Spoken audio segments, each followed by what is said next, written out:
안녕하십니까. 월요일 아침 여수 MBC 뉴스투데이입니다. 코로나19로 인한 사회적 거리 두기가 완화되고 가을 나들이철을 맞아 지역의 숙박업계도 모처럼 매출 상승을 기대하고 있습니다.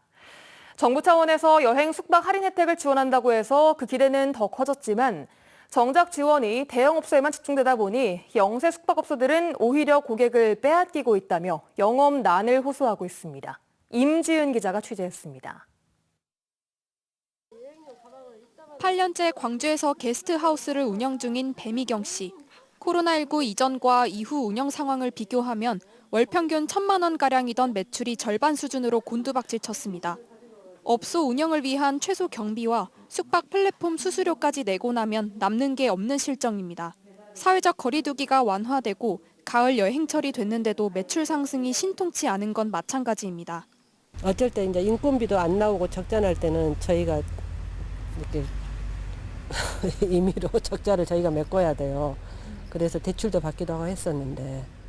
여행과 숙박업계의 어려움을 해결하기 위해 정부 차원에서 긴급 지원 대책을 마련했습니다.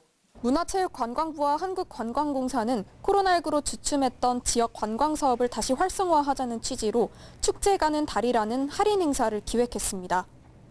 객실 가격이 7만 원 이상인 숙소를 예매하면 3만 원 할인 쿠폰을 선착순으로 지급해주는 방식으로 업계를 지원하는 행사입니다. 국내 5대 숙박 플랫폼 업체가 참여했고 올 한해 총 18억 원 규모의 예산이 투입됐습니다. 그런데 어찌된 일인지 영세 숙박업주들은 영업난이 더 심각해졌다고 호소합니다. 객실 대부분이 7만 원 이하라 지원 대상에서 빠졌고 이번 행사로 인해 여행객들을 오히려 빼앗기는 결과로 이어졌기 때문입니다. 지금 어떻게 보면 지금 반대로 가고 있는 거죠. 역행하고 있는 것이죠. 예. 그래서 어려운 사람은 더 어렵게 되는 거고 또 기존에 좀 어느 정도 규모가 있는 기업들은 그 업소들은 조금 더 좋은 환경에서 영업을 할 수 있게끔. 한국관광공사가 3년째 진행한 할인 행사의 경우 영세업소도 혜택을 받을 수 있도록 이벤트가 기획됐지만 올해 관련 예산은 이미 상반기에 동나버렸습니다. 숙박업 규모를 고려해서 유연하게 예산을 편성하지 않다 보니 영세사업장은 지원은커녕 피해를 떠안게 된 것입니다.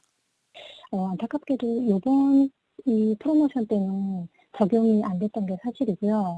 그리고 기존에 이제 정부 예산이라는 게 이제 그런 가이드라인이 이제 정해져서 이제 소진해야 되는 그 의무도 있고 해서 코로나19로 이용객이 급감하면서 생존마저 위협받았던 영세 숙박업소들. 현실을 외면한 정부 지원 정책 탓에 언제쯤 불황의 터널을 벗어날지 막막하다는 하소연을 쏟아내고 있습니다. MBC 뉴스 임지은입니다. 최근 서울 신당역에서 발생한 스토킹 살인 사건 이후 스토킹 범죄에 대한 우려가 커지고 있습니다. 실제 전남 지역에서도 스토킹 신고 건수가 가파르게 늘고 있어 대책 마련이 필요하다는 목소리입니다. 유민호 기자입니다. 서울 신당역에서 벌어진 스토킹 살인 사건 뒤 범죄에 대한 경각심이 높아지고 있습니다.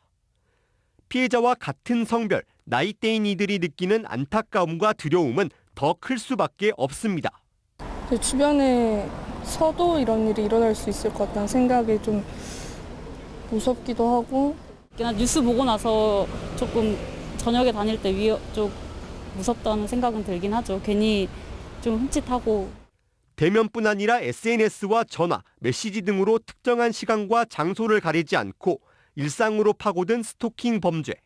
실제 전남 지역 스토킹 신고 건수도 최근 가파르게 증가하고 있습니다. 2020년 75건을 기록했는데 지난해 10월 스토킹 처벌법이 시행되면서 335건으로 급증했습니다. 올해도 8월까지 520건이 신고돼 지난해보다 2배가량 증가할 것으로 보입니다. 스토킹 피해자들이 가장 압박을 느끼는 건 보복에 대한 두려움입니다.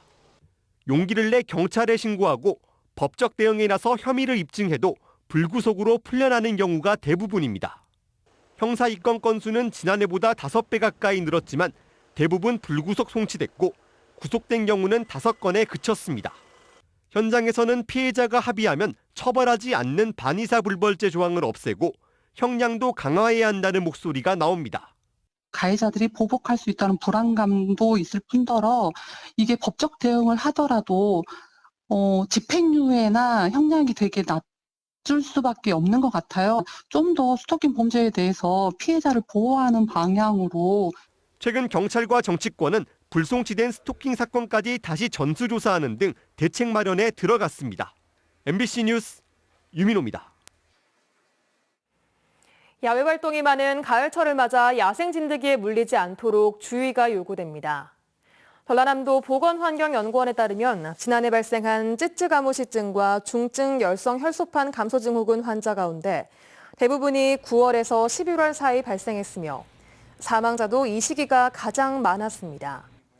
올해 전남에서는 221명이 쯔쯔가무시증에 걸렸고 중증 열성 혈소판 감소 증후군으로 3명이 숨졌습니다.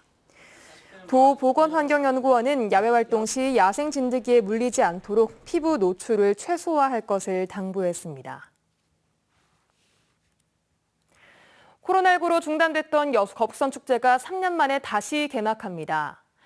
제56회 여수 거북선 축제는 오는 30일부터 다음 달 2일까지 사흘 동안 종포 해양공원에서 희망의 미래를 향해 다시 함성이란 주제로 열립니다. 첫날에는 국내 최고 길놀이인 통제형 길놀이가 개최되고 드론 600대를 활용한 라이트쇼와 소년 이순신 선발대회, 여수 거북선 가요제 등 축제 기간 다양한 행사가 진행됩니다. 여수시는 축제장 인근 주차 공간 약 6,000면을 확보해 관광객과 시민들의 불편을 최소화할 방침입니다. 순천시가 독감 확산 방지를 위해 인플루엔자 무료 예방접종을 진행하고 있습니다. 접종 대상은 만 13세 이하 어린이와 임산부, 65세 이상 어르신 등 8만 명입니다. 생애 첫 접종을 하는 어린이는 현재 접종이 진행 중이며 임신부는 오는 10월 5일부터, 만 75세 이상 어르신은 12일부터 접종을 시작합니다. 순천시는 쏠림 현상을 방지하기 위해 연령별 접종 시기를 조정했다고 밝혔습니다. 정부가 내년 반도체 특화단지 지정을 앞둔 가운데 전국의 시군에서 경쟁적으로 특화단지 유치전에 뛰어들고 있습니다. 반도체 동맹을 맺은 광주와 전남은 AI와 신재생 에너지 사업을 내세워 유치에 성공한다는 계획입니다. 김영창 기자가 취재했습니다. 지난달 시행된 국가첨단전략산업특별법, 반도체 특화단지 지정과 기반시설 지원, 규제 완화 등을 통해 대폭 강화된 기업 투자 지원 내용이 담겨 있습니다. 정부는 특별법을 바탕으로 다음 달 국가첨단전략기술 지정에 이어 내년엔 반도체 특화단지와 특성화 대학 지정을 발표할 예정입니다. 서울을 제외한 모든 전국 광역단체가 특화단지 지정에 사활을 걸어 전국구 경쟁이 불가피한 상황. 광주 전남도 상생 1호 사업인 반도체 특화단지를 조성하기 위해 공모사업 유치에 적극 나설 계획입니다. 광주 전남이 가장 강조하는 것은 반도체 생산시설 여건입니다. 우선 반도체 부지 1,000만 제곱미터를 이미 확보했고 반도체 생산시설에 필요한 물과 전력 등이 풍부하다는 겁니다. 또 대통령 공약 사업으로 AI 반도체 특화단지가 추진됐다는 점도 유리하게 작용할 수 있습니다. 광주시는 이번 주 반도체 추진단을 공식 출범하고 추진단장을 반도체 업계 출신으로 임명해 본격적인 유치에 나설 계획입니다. 그 지자체들도 각각의 이제 장점들을 내세우긴 하지만 그게 막 아주 우리 광주 전남을 월등히 능가할 만하다 그렇게 보고 있지는 않고요. 전문가들은 광주 전남 지역에 있는 요수 산단과 한국전력공사, AI 반도체 지첩단지를 적극 활용해야 한다고 강조합니다. 신재생 에너지와 관련된 전력 반도체와 화학 공장 내 쓰이는 반도체를 개발과 연구, 생산까지 할 수 있는 환경이 고르게 분포했다는 겁니다. 이제 전력용 반도체는 한지원이 가장 큰 수급처라고 할까요? 특히 신재생 에너지 만드는 쪽 있지 않습니까? 태양광 에너지, 풍력 에너지 뭐 그런 쪽에서는 일반적인 반도체보다는 좀 고전압들을 사용하는 그 전력 반도체들이 필요하거든요. 반도체의 부지를 확보하면서 타 지역보다 앞서고 있는 광주 전남이 차별화된 전략으로 특화단지 유치를 성공할 수 있을지 관심이 쏠리고 있습니다. MBC 뉴스 김영창입니다. 지자체 중 처음으로 전남도가 미국 LA에서 농수산식품 전문 온라인 쇼핑몰 남도장터 US를 정식 개장했습니다. 김영록 전남도지사가 직접 참석한 개장식에는 미셸 박스틸 미국 연방하원 의원과 미국 내 한국계 정치인 김영환 LA 총영사 등 한인 동포 단체가 참석했습니다. 남도장터 US는 현재 66개 기업 182개 제품이 입점했으며 지난 2월부터 온라인 쇼핑몰 구축을 시작으로 뉴욕 등 동부 지역에 사흘 이내 배송이 가능하도록 물류 시스템을 구축했습니다.